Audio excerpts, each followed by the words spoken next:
Welcome, everyone, to the 30-minute Midas Touch from beautiful Dyersburg, Tennessee at the Herb Welsh WrestlePlex. Now, here is pound for pound and inch for inch, the best of the best in professional wrestling today. A wrestling genius worth his weight in gold.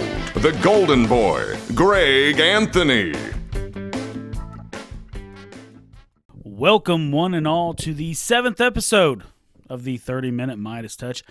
I am your host, the Golden Boy, Greg Anthony, and with me, as always, is my co-host, the modern-day Maharaja, Mark Tipton. Thank you for that introduction. I don't know if I quite measure up to the standards of a Maharaja, but I do appreciate the introduction. And it's always good to be with you here on the 30-Minute Midas Touch podcast. I always look forward to speaking about the subjects that we have every week. Although this one, there is a little trepidation with this one. This is a subject that I think hits near and dear to personally to both of us. And I think it's something that is understood by everyone, whether you're a fan or a participant, a wrestler in professional wrestling. You have encountered what I refer to, and I believe you go is a 4-letter word in the world of professional wrestling. And yes, we're talking about the F word, but not that F word. The 4-letter word we're talking about is the word fake, F-A-K-E. It's one that comes up often around and is directed at fans and wrestlers alike. It's an insult often hurled at you that you have to deal with. And I'd like to let you begin your comments on this.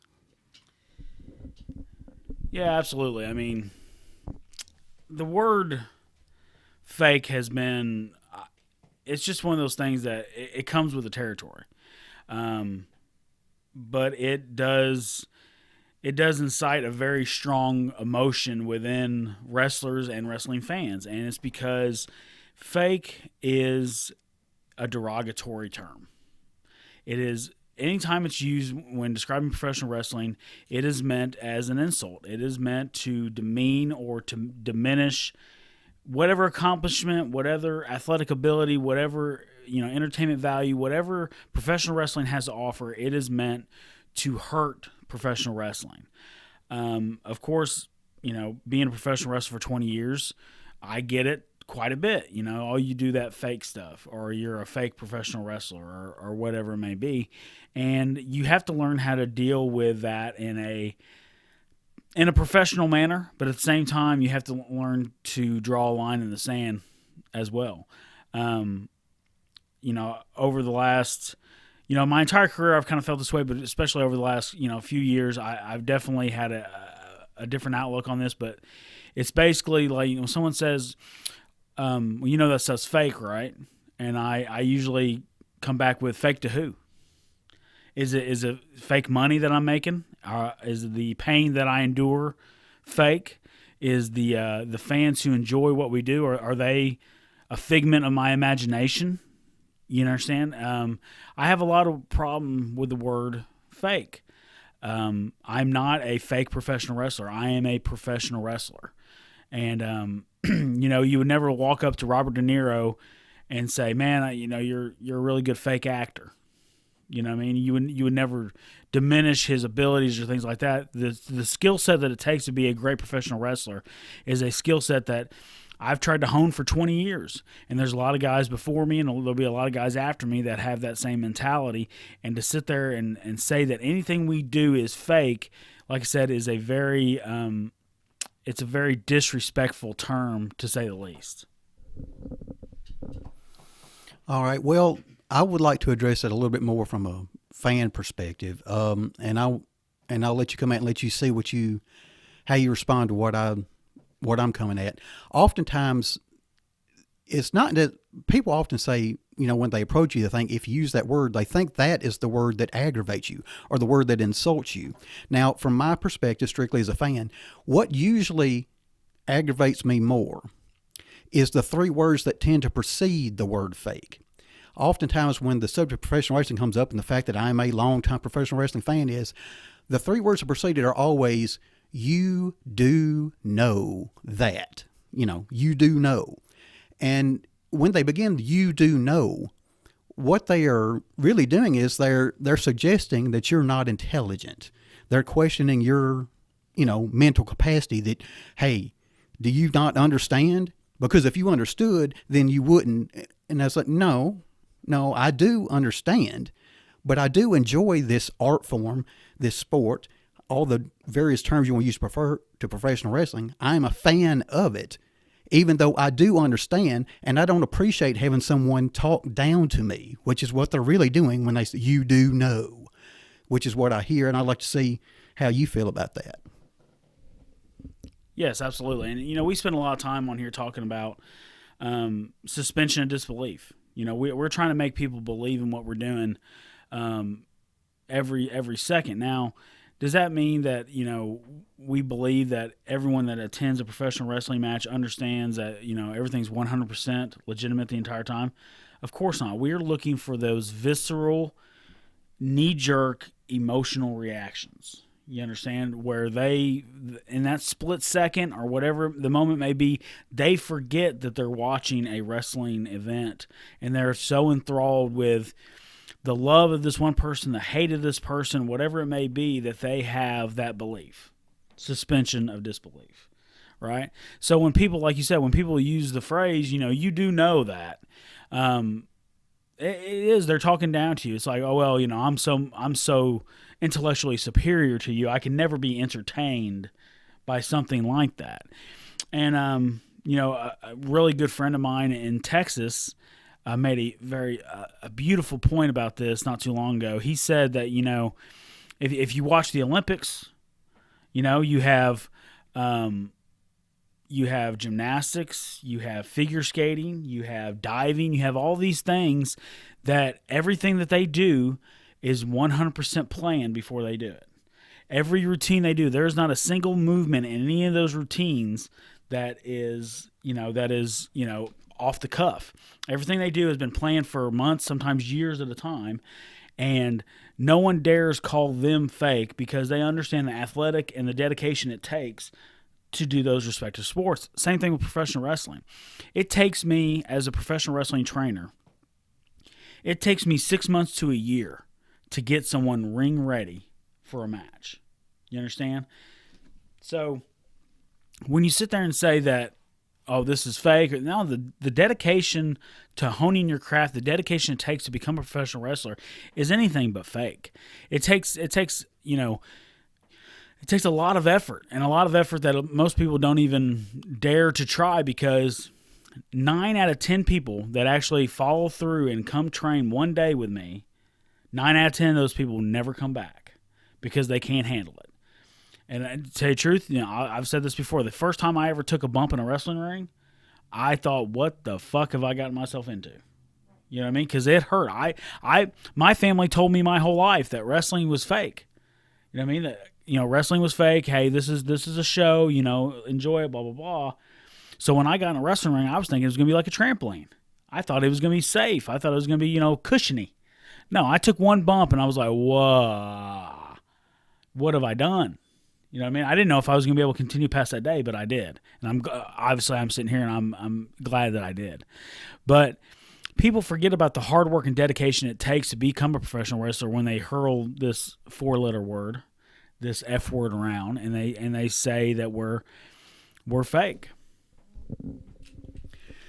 Well, in that reference to when you took a bump, there it comes back to, you mentioned at the beginning of the show about the pain you endure, the pain that professional wrestlers endure. And I think it's something that among people who are not fans of professional wrestling, I do not think they understand. You mentioned the trampoline. I have had people mention that, oh, it's just like a trampoline. I've heard that mentioned and referenced many times. And so they think there's no pain or no injury involved with it. And that's what I do not know how that got across to people. And it's a great frustration. And to me, it diminishes, it's an insult to those of you who get into the ring because you all experience a great deal of pain in preparation to get in the ring to begin with, and B, once you do your performance. We've seen many injuries in the ring, and I'll let you go on that a little bit. Yeah, absolutely. I mean, the pain I'm 39 years old. I'll be 40 in June, but I don't get out of bed like a 39-year-old should get out of bed. You understand? I hurt every day, and it's not. I'm not complaining. I'm not sitting here trying to get anyone's sympathy, but it is the nature of the beast. You understand? Like I understood very early on in professional wrestling. Hey, this is what it is. You know, we did a training camp with Dr. Tom Pritchard, and I was probably 20 years old at the time, and Dr. Tom was 42, 43, somewhere in there. And he said, you know, I'm 43 years old, and I feel every bump that I ever took in professional wrestling, right? And I'm 20 years old, and I'm 20 years old. I'm thinking, what the hell are you talking about, Dr. Tom? You know what I mean? Like it didn't compute in my mind what he was talking about at the time. But when I got in my 30s, and the later I got, I completely understand everything he ever said, because the older you get, you realize there is such a thing as what we call a bump card. And the bump card is basically the theory that, you know, everyone's got X amount of bumps that they can take in their careers. And once that bump card is full, you're done. And there's nothing you or God can do about it. You understand? So the bump card is a very real thing. And when people use the word fake, you know, they're diminishing the fact that people are giving their lives and their livelihoods for this form of art and entertainment and sport. You know, I would never regret a single thing I've ever done in professional wrestling, because I love it so much, and it's brought me to where I am today. But yeah, I've hyperextended both my elbows. I have trouble lifting things now, extending my elbow. I can't extend either one of my elbows fully anymore. My knees, you know, when I was 21, 22 years old, they wanted to do double knee surgery on me and go scope out both my knees, which isn't a major surgery, but for a 22-year-old, that's, you know, you're not supposed to have scopes done when you're 22, right? I never had that done, though, so I've constantly hurt my knees and just let it heal on their own and kept wrestling. So eventually one day I'm going to have knee surgeries. I'm going to have knee replacements probably, and eventually that day is going to come. My neck and my back actually have been some of the better things, because I always bump flat. You know, that's always been like a big thing for me, is laying flat on everything. I'm not taking any brain busters or anything, you know, overtly dangerous, you know. So my neck and my back, I had some lower back issues as far as sciatica and things like that, with my leg going numb. And eventually I got DDP yoga and kind of worked out some of those kinks, and that's what I kind of do to keep myself, ready for the ring. But, you know, a lot of people don't understand these things. To them, it's just, oh, they go out there and they like you said, we were talking about the trampoline part. How many times have you heard someone say, oh, they got that big spring under the ring that helps? Well, first of all, rings don't have that anymore. They haven't had that in, you know, many, many years. But, you know, I understand what you're talking about. But that spring does not constitute the same of metal and wood that you land on with very little padding. And I challenge anyone that thinks that they can handle professional wrestling training to contact the Pro Wrestling Mid-South Academy, and we can set you up a time to come up here and bump around, and we can show you what it's all about. Well, as I heard you kind of describe the injuries and the various, you know, difficulties you've encountered as a result of professional racing, one of the images that came to my mind was, I'm a longtime admirer of Mick Foley. And from time to time, now he is, but I'm sure someone listening to this will say, hey, he's a worst case scenario, and he is, because of the dramatically dangerous things he's done throughout his career.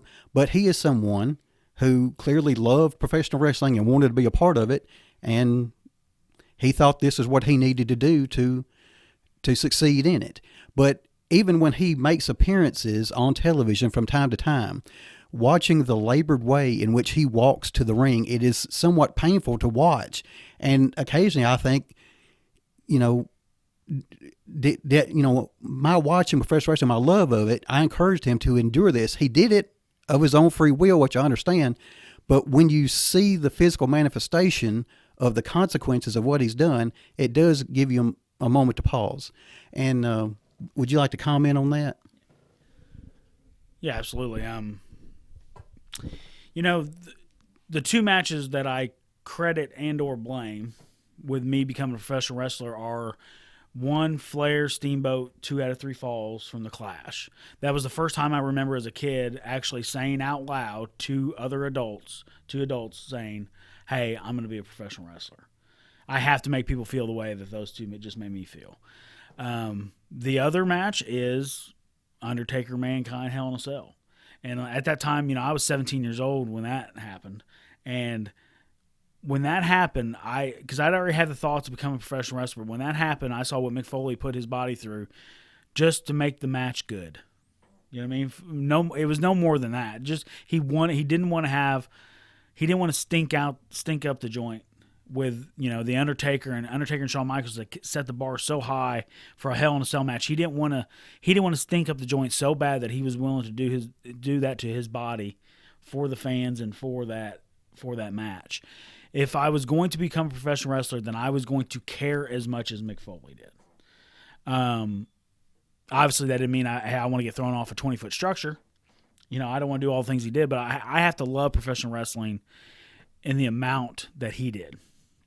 So that was one of the things. And you talk about the way he labored getting to the ring and stuff like that. Even today, we not long ago we lost, a dear member of the Pro Wrestling Mid-South family, and especially in this area, in Tracy Smothers.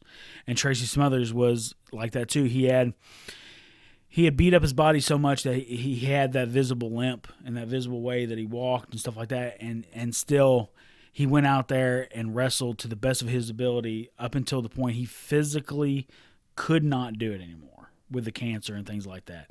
But he went out there and bumped better than 90% of the guys, even with all the injuries and stuff like that. And and that's what I'm talking about. When people say the word fake, they're disrespecting a guy like Tracy Smothers, who literally gave his life to professional wrestling. And that's what hurts a lot of us the most, is that you don't understand the time and effort that goes into something like this, and the brotherhood and things like that. Now the brotherhood, we'll get to that some other brotherhood that we have with some guys, not all the guys, but when you actually are really close to somebody you've actually been in the ring with, and someone that's taught you the ways and the means of professional wrestling, those kind of words they cut you deep. Well, I certainly understand that, and it is something to make those sacrifices, and not having those sacrifices recognized or appreciated. In some cases, even by people who are fans of pro wrestling. One thing that struck me, and I kind of want to guide the conversation back in another direction. At the very beginning of the show, you mentioned something about how your viewpoint on this had changed over time, kind of, evolved, I guess would be the word I'd want to use. And what I'd like to do is I'd like to come back to that point and see if you could describe for us, in what way has your viewpoint evolved on this? When I said that, I was referring to my heart issues. Mark Tipton knows, but a lot of you may not know. But 3 years ago, 2017, at the age of 36, I had major heart surgery, and I had 3 blockages. I had 2 70% blockages in my heart, and I had a 90% blockage in my widowmaker. And obviously, it was a scary time for everybody. I was basically born with no right arteries. I just have left arteries in my heart. It's a birth defect I've had my whole life, and we had no idea until this. But what people, and the reason my viewpoint has strengthened on this, I should say, because I always hate the word fake. I always hate that. But the reason that is strengthened even more now is because of my faith. Because when that happened, I felt the power of prayer. And that's going to sound corny to a lot of people, but I actually, people were praying for me all over the country, all over the world. And for me to have a safe thing, and it kind of led me to God. It really did. And what happened was I really started to think about these things, and the word coincidence is something that, I just don't believe in coincidence that much anymore. Like, I believe there's a reason for everything under heaven, as the Bible says. And to me, I believe God used professional wrestling to save my life. So when people say that it's fake or that it's a fraud or it's this and that, it bothers me a lot, because the doctors sat there and told me that if I wouldn't have played basketball all through school, and I wouldn't have started wrestling when I was 18 years old and wrestled for, at that point, 17, 18 years, and kept myself in such cardiovascular condition and strengthened my heart to the point that it was, then this thing that I was born with could have killed me in my 20s. Which means I wouldn't have got married, which means I wouldn't have had my kids, which means no NWA national champion, no nothing. You understand? So this thing that we're talking about, when people say fake, well, fake to who? Because it's not fake to me. Because I believe, I said for years before all this happened, I had said, I was put on this earth to be a professional wrestler. And I said it really just because I thought it was cool. It was a cool thing to say. Now, I really believed it. I thought I was, I'm here to be a professional wrestler, but I didn't understand why. And I really believe that God put me on this earth to be a professional wrestler, to save my life so I could minister to people through my wrestling. And I know that sounds kind of weird to people, and people may not understand that. And I'm not here to sway you in any different way. I'm just telling you what my life and my story has been. You understand? Because I was originally born in Southern Illinois, and in Southern Illinois, yeah, there's independent wrestling companies, but they're not as prevalent as they are in West Tennessee, like we talked about, right? And somehow I ended up in the weekly wrestling independent promotion capital of the world, where if I loved professional wrestling, there was almost no way, shape, or form that I was not going to be a professional wrestler around this area, right? So that's one thing. Another thing you have to think about is too, like, my grandmother is one of the main reasons that I'm a wrestling fan, right? She was a wrestling fan, ergo I became a wrestling fan. But if you look at my entire family on my mom's side and my dad's side, we are the only two wrestling fans in the entire family, right? So think about this. What if God made her a wrestling fan, in 1950 whatever, or 1948, I think, or something like that, 1948 or whatever, knowing that she would have a grandson one day that would have a heart condition, and this was the path that needed to be sown, I guess. So yeah, when we talk about the word fake and phony and fraud, and you're trying to use that to describe professional wrestling, I can't think of any words that are any further away from professional wrestling for me than those words. You understand? Because to me, it is the realest thing that I have. It is the best thing in our lives, because it saved my life. It saved my life spiritually. It saved it physically. I've made so many people that I consider family, because of it. So for me, things have changed a lot over the last 3 or 4 years, but that's the biggest one, because I understand how intricate it can be. Well, first of all, I think, and I hope everyone listening appreciates how profound an impact professional wrestling's had on your life and how personal it is to you. And I hope that folks who are not necessarily fans of professional wrestling come to understand is why sometimes when that word is bandied about, there is a strong reaction that sometimes follows from the person it's leveled at. It's to many people, it's more than just a show that you watch once a week. It is something that is a big part of their lives. And if I could, this is a little bit out of left field, but one of the things that's come to my mind as we were having this conversation is, you mentioned that you have folks approach you from time to time, and they level that word at you. And in all honesty, as a fan, when the subject comes up, I have that word leveled at me. And sometimes I don't handle it as well as I would like to. And so I need to work on handling it better. And so I would like to just, if you would, talk about how you handle it, and if you have any advice on how any of our listeners should handle it when it's leveled at them. Yeah, like I said, I have a very strong reaction now to it. Like especially I've had trainees who it's their first day and say, I know people say it's fake, but I want to see that, and I cut them off immediately. That is the wrong word.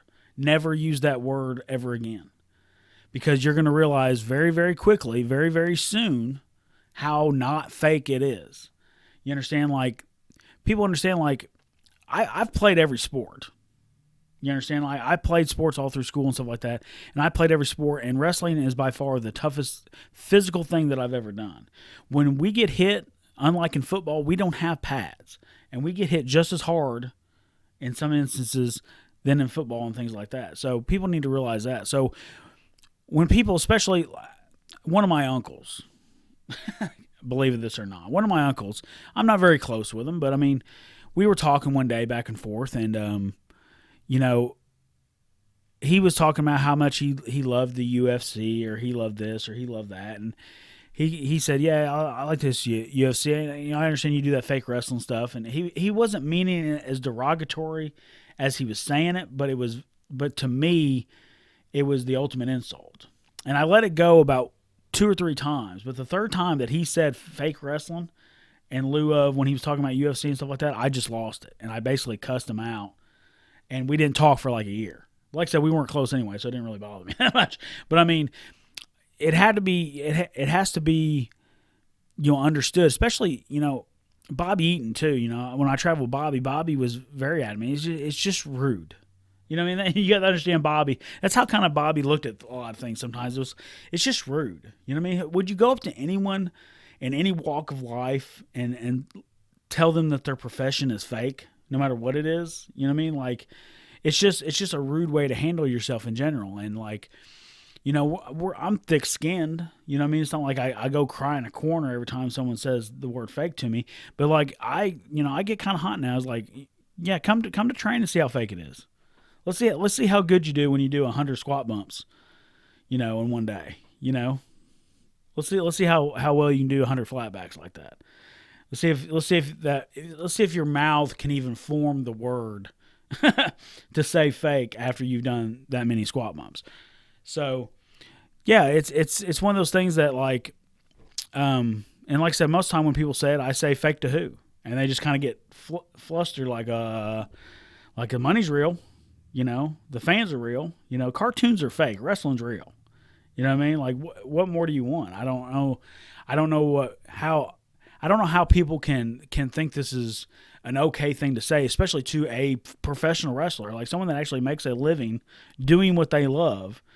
Meanwhile, they're going to a factory that they hate every day and, have no control over their lives whatsoever. And they're going to call me and my profession and my life fake. I think it's completely hypocritical. Yeah, I heard you reference the MMA crowd. Those are folks. Admittedly, I am not, nor shall I ever be, a tremendous fan of MMA. I admire what they do and respect what they do, but it's not my thing. So, on a somewhat lighter personal note, when Brock Lesnar went to the MMA, I took a great deal of pleasure and pride in seeing him become their UFC heavyweight champion, just so all those people could say, well, how's that fake professional wrestler doing in UFC? Yeah, CM Punk didn't help us very well, but no. But yeah, but Lesnar, and that was the thing too. Like, and Dana White was the worst one. I understand Dana White's perspective of we're trying to separate ourselves from WWE. We're trying to separate ourselves from the world of professional wrestling because we want to be viewed as this. I completely understand that, but he was very disrespectful, in my opinion, to professional wrestling in doing so.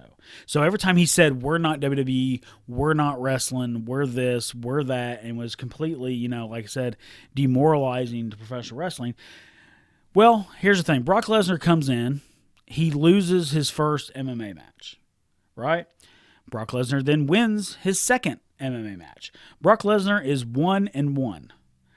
Brock Lesnar in his third match receives a UFC heavyweight title shot and wins the title. Now, if you're a legitimate sport, explain to me how Brock Lesnar is 1-1 and garners a title shot, right? You gave Brock Lesnar a title shot because guess what? Brock Lesnar was the biggest money-making thing that you had.